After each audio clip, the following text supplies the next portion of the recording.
Money. It makes the world go round, or so they say. But what is it really? Simply put, money is a tool. It's a way to exchange goods and services. We use it every day. It's important to understand how it works. Without money, we'd be stuck with bartering. Imagine trying to trade a cow for a haircut. Money simplifies transactions. It acts as a common medium of exchange. This makes our lives easier. But money can be confusing. There are different forms. There are different ways to use it. Understanding money is crucial. It helps you make informed decisions.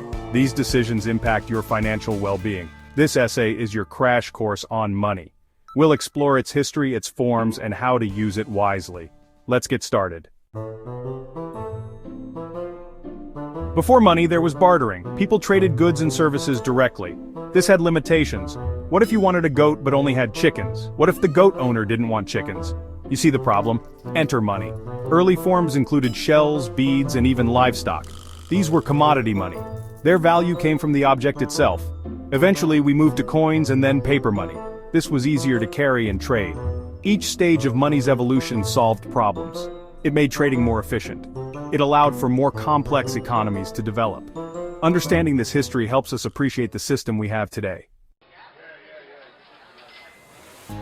Today, most countries use fiat currency. This means the money has value because the government says so. It's not backed by a physical commodity like gold. This gives governments flexibility. They can adjust the money supply.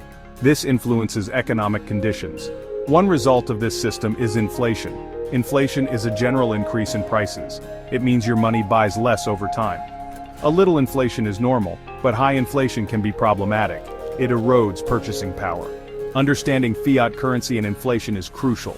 It helps you make informed financial decisions. You can protect your savings. You can invest wisely. Banks play a vital role in our financial system. They act as intermediaries between savers and borrowers. When you deposit money, banks don't just sit on it, they lend it out to others. This fuels economic growth. Banks also provide essential services. They offer checking accounts. They facilitate payments and transfers. They provide loans for homes, cars, and businesses. However, banks are businesses. They aim to make a profit. It's important to be aware of their fees and interest rates. This helps you make smart choices with your money. Section 5: Saving versus Investing. Growing your money. Saving and investing are essential for financial well-being, but they are not the same. Saving is setting aside money for short-term goals. Think emergency funds or a down payment. Investing involves putting money to work. You're buying assets like stocks or bonds. The goal is long-term growth. Investing comes with risks, but it also offers the potential for higher returns. The key is to balance saving and investing. A solid financial plan considers both. It aligns with your goals and risk tolerance.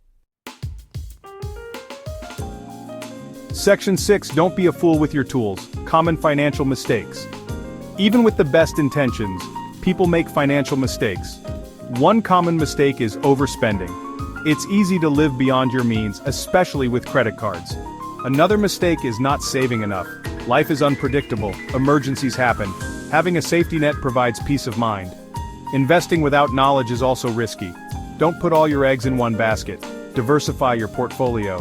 Seek professional advice if needed. Section 7: The importance of financial literacy. Financial literacy is crucial. It's about understanding basic financial concepts. It's about making informed decisions with your money. It empowers you to achieve your financial goals. Start by tracking your income and expenses.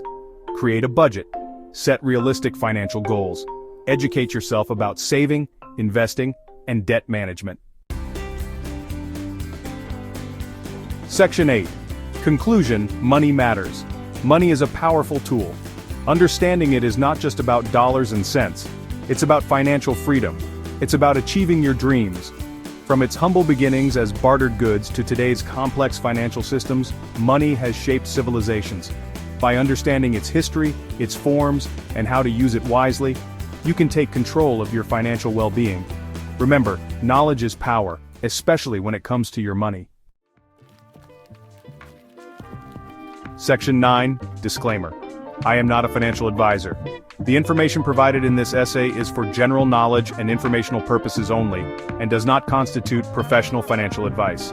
It is essential to consult with a qualified financial advisor tailored to your specific circumstances before making any financial decisions.